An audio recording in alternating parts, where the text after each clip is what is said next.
Hi, I'm Shelley. I'm one of the teaching artists here at CAN. Today, I wanted to walk you through making a charcuterie board for 2 to 4 people. It's one of the many classes offered here at CAN, and the next one is coming up August 23rd if you'd like to join us. So, to start with, for 2 to 4 people, I'm going to leave it at 3 elements so that it's not looking too busy and it's easier for us to assemble. The first thing we're going to do is our provolone rosette. So I'm going to start with either an oversized shot glass or a small juice glass and some sliced provolone. I'm going to start by folding my provolone over the lip of the glass. And then I'm going to turn my glass to the opposite side and lay my next piece.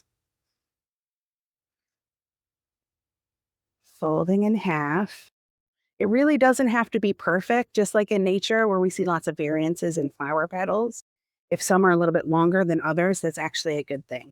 So I'm going to turn my glass again, and we're going the 4 cardinal directions with our cheese slices.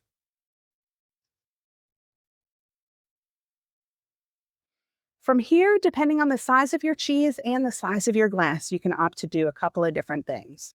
You can continue to lay your cheese slices, focusing on the gaps where the cheese meet, or you can fold your cheese into quarters like so and push them inside like a little rosette.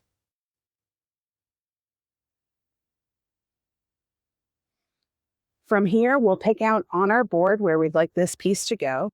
We'll turn our glass upside down and just wiggle, wiggle, wiggle that glass away. From here, you'll notice it might be falling apart a little bit. This is where the lips of your board are going to come in really handy. If you're using a flat board, you may want to brace this with some nuts or dried fruits, but you can just wedge it in there to finish off your rosette. From here, like I said, you can use nuts, dried fruit, or sometimes a little bit more cheese to push in on the sides.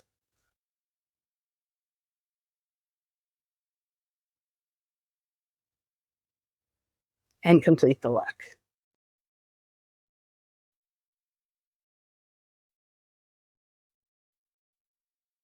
I have one more quick and easy element I want to show you to help elevate the look of your boards. We're going to do some salami roses. This works really well with any sort of dried meat. We'll start with our piece of salami. You can also use speck, prosciutto. Round things tend to work better, but if you're using a rectangle, feel free to rip. We're going to fold it in half, and we're going to do 3 pieces just the same.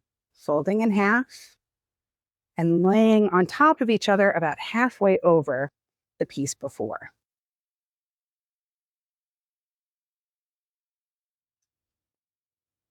When you have 3 in a row here, I want you to take the end and roll it up.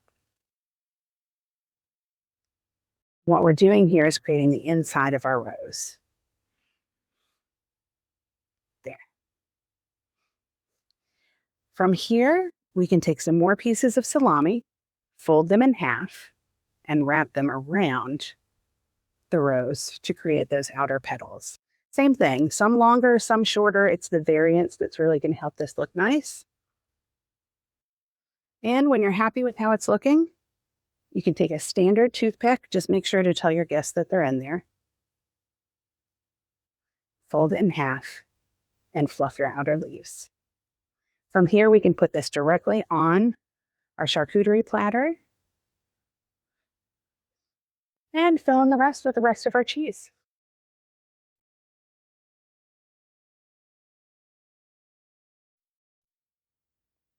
If you'd like to learn more, you can join us for our classes this summer. Thank you so much for joining us. I'm Shelley, kitchen lead and teaching artist here at CAN. Keep an eye on our website and Instagram page, Creative Aging Network NC, for updates. Thanks.